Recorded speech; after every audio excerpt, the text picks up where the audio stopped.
Again, isn't there a fourth one? No, I don't know what you were talking about. Yeah, I'm reading right here. It's something like Diary of Wimpy Kid, The Long Haul. Don't you ever say that fucking name ever again. After this, William sneaks into another Fazbear establishment and kills another 5 kids, using a spring bonnie suit to lure them into the back where he... Yeah. And this is when the purple guy makes his grand return to finally dismantle the robots out of fear of them hunting him, I guess. And the souls of the children escape to kill him. Then he finds the old Golden Bonnie hybrid and hides in it, but because of the flaw I mentioned, the spring locks start to lock when the suit has gotten too damp, and they crush Purple Guy's bones, killing him. Until 30 years later, a horror attraction based on the events is now opened, where they've included the old Spring Bonnie suit now known as Springtrap as part of the attraction. Purple Guy's still inside, and on the last night the building finally burns down due to faulty wiring, where things are finally put to rest.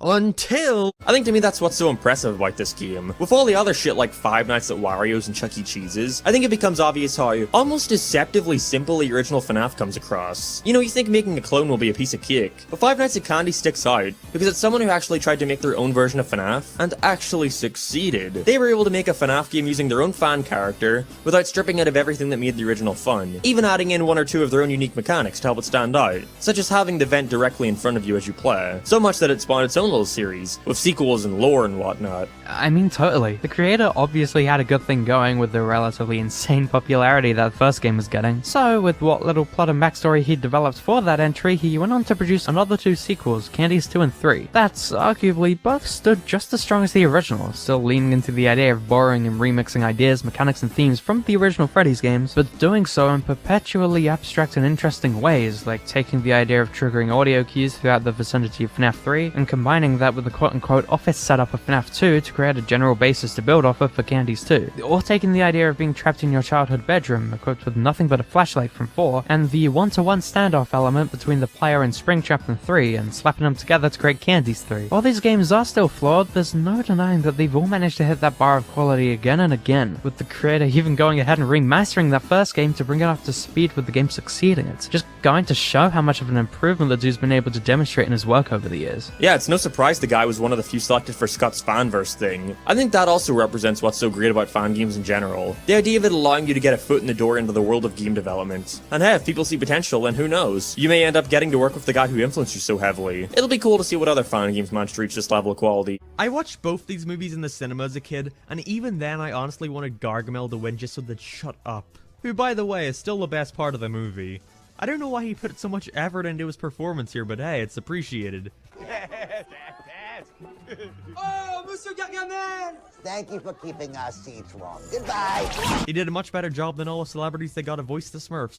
For what it is, it's a decent little film about the relationship between a father and daughter.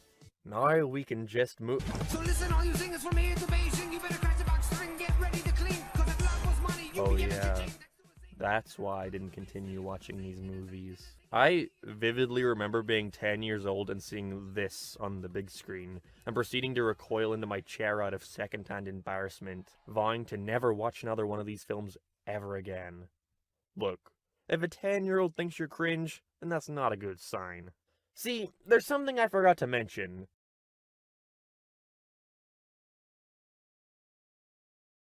What did we really learn from all this? They get married, have a kid, and Drac wishes that he would be a vampire. Like, there we go. Why couldn't we just start it like that?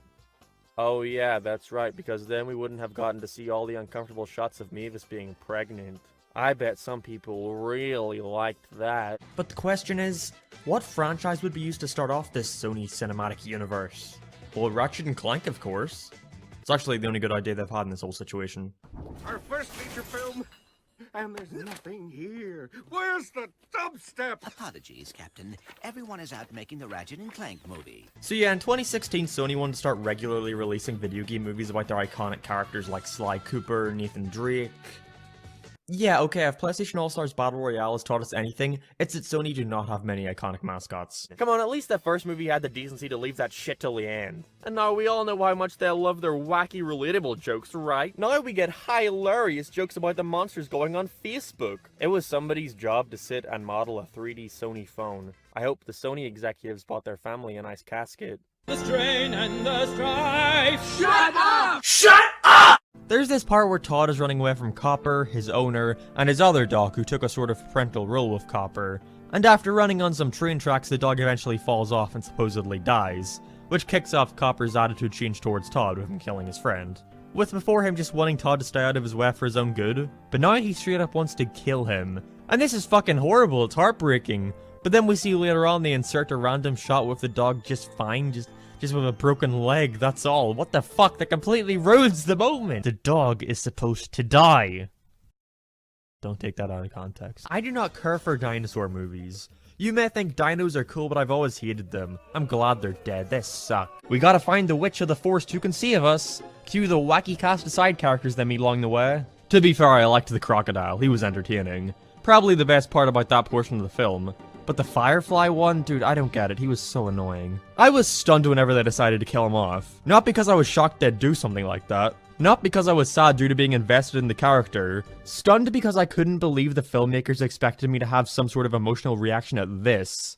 I laughed. The villain just fucking steps on him. To be fair, he does have an okay song. After I sang the praises of the side characters for not being complete dicks anymore in Toy Story 2, they're all now back to being cunts again, and not believing Woody. Like, what does he have to gain from lying to these guys? And this is what kicks off the entire plot. And Lotso is a way worse villain than Pete. I don't even exactly understand what his plan is. Like with Pete, it's made clear. He was sick of never being bought, so he wants Woody to stay with them, so they can go to Japan as a full set and be admired on display forever. Easy. With Lotso, he wants to be the head honcho of the daycare, everyone goes through him. But like, he already has that position of power. Why doesn't he want Buzz and friends to be in the big kids' room? What sort of threat do they pose? Dude, you have no idea how hyped 10-year-old me was for Wreck-It Ralph. I think this was the first movie ever that I followed the development of. You know, as a kid with no internet, all I was able to do was see a trailer when it came on the TV and be like, oh, I want to see that when it comes out. But with Wreck-It Ralph, I saw the trailer on YouTube and was like, I must be like one of the only people who knows about this movie's existence. I gotta tell people. Yes, it was because Sonic was in it. Using the modern Sonic design though, when Sonic the Fighters is used to represent him, which is a game that uses the classic Sonic design, is gonna dock you a couple points however. Sorry, I don't make the rules, Disney. But other than him, the other playable characters are the same from the other games. SpongeBob, Patrick, Danny, Sam, Timmy, and Jimmy. Sandy has been removed, but I doubt anyone was that upset about it. Less SpongeBob characters is a good thing in my opinion. He already gets his name in the title. However, there are some optional unlockable characters you can play as, such as XJ9, Stimpy, Gurr, and Rocco. None of them have any story relevance, but it's neat to see some of their older and more forgotten shows get some time to shine. You unlock them the same way you get the master models, by finding character-specific tubes in a level, completing their challenge, then getting sent to this Invader Zim-inspired room to rescue them.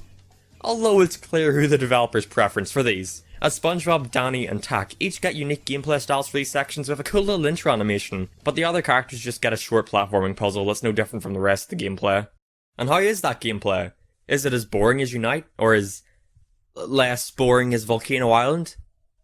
It's somewhere in the middle, I'd say. What you do here is get the true ending, but none of these other ones are satisfying, so I wonder why they're even here in the first place other than just because it's tradition at this point. Hell, I'd still argue the true ending isn't satisfying either from the perspective of storytelling. Basically, you go under the Pizzaplex to find an old Freddy's location, and where you go even deeper underground to find... who else but Springtrap? This comes out of nowhere and is never really hinted at throughout the rest of the game. It feels to me like it was here for shock value more than anything. Again, despite being the true ending, it doesn't feel satisfying at all. You play through a buggy boss fight, only for a 15-second cutscene to play, where the giant amalgamation of animatronics comes down and pulls William Afton away. Then it's over.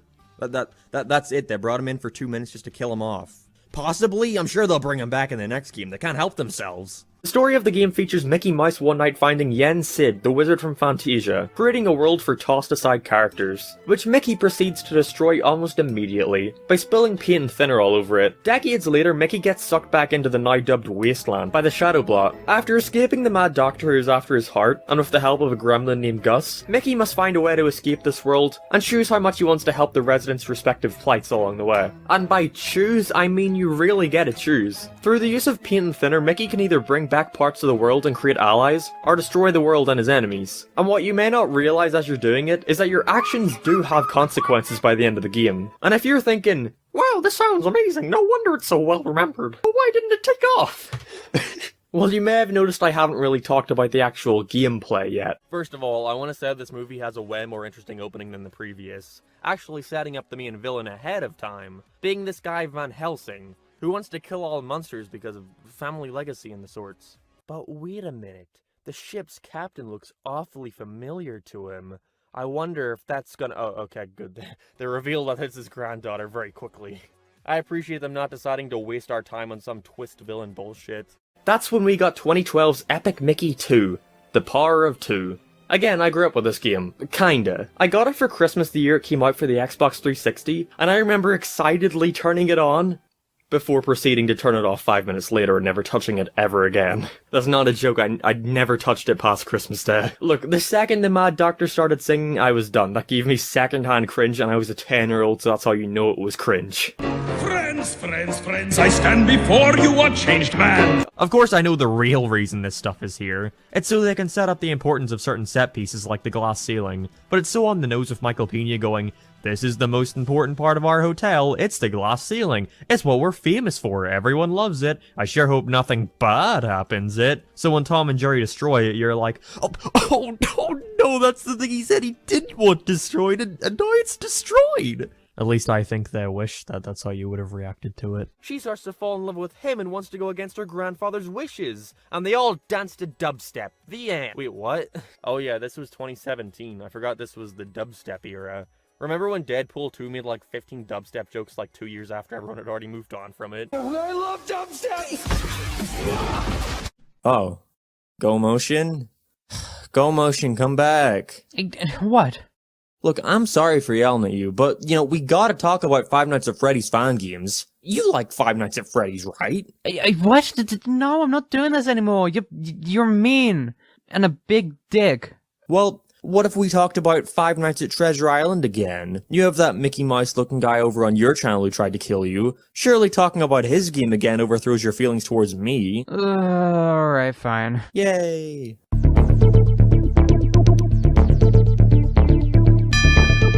So yeah, the guy who made the original Five Nights at Treasure Island all the way back then, actually went ahead and created a remake that released back last year, and I think that it's the perfect representation for what I was talking about before, with wanting to see these people grow and get better at their craft over time, because in every single way this is 10 times better than the original. At its core, gameplay-wise, things are kept pretty similar, adhering to the same general idea. Being stuck in a room at the abandoned Treasure Island with demonic, creepy Mickey Mouse characters hunting in to attack, but even simply glancing at this thing, it's easy to tell how big of an improvement this thing's had. Like, the visuals alone have had a huge graphical overhaul. Oh yeah, it looks so much more visually pleasing. And by pleasing, I mean unpleasing because it's a horror game. It's much easier to see the enemies coming for you. The lighting does a way better job at giving it a creepy atmosphere. I love the room full of TVs that can occasionally turn every screen to the old Mickey Mouse cartoon logo, as Suicide Mouse is released out of it. These little minigames are also super cool. They finally do something with the fact that these are supposed to be mascot costumes, with you needing to shine your light in them before entering the room. It's just wild to see how much care and passion was put into this thing for being made so long after the original game's release. I mean, most creators out there would probably want to ignore their cringe-worthy creations they made when they were just starting out, never mind revisiting it to make it something genuinely great. Yeah, again, this has really been a huge eye-opening experience in realizing just how passionate and talented the Five Nights at Freddy's fanbase is. And despite recent controversies, I still think it's cool that Scott Cawthon was willing to embrace them, and recognize this talent instead of pushing them away. And thank you, GoMotion, for joining me on this endeavor. Hope to see you again soon. Yeah, I'm never coming back. There is only one good thing about Ralph Breaks the Internet, and that's that it proves me that I don't just enjoy the first movie for completely shallow reasons. Because this film features just as much, if not more Sonic, and I hate it. This movie fucking sucks. And the worst part is, Sonic was gonna have more scenes, but they cut them out of the movie. Fuck you, Disney.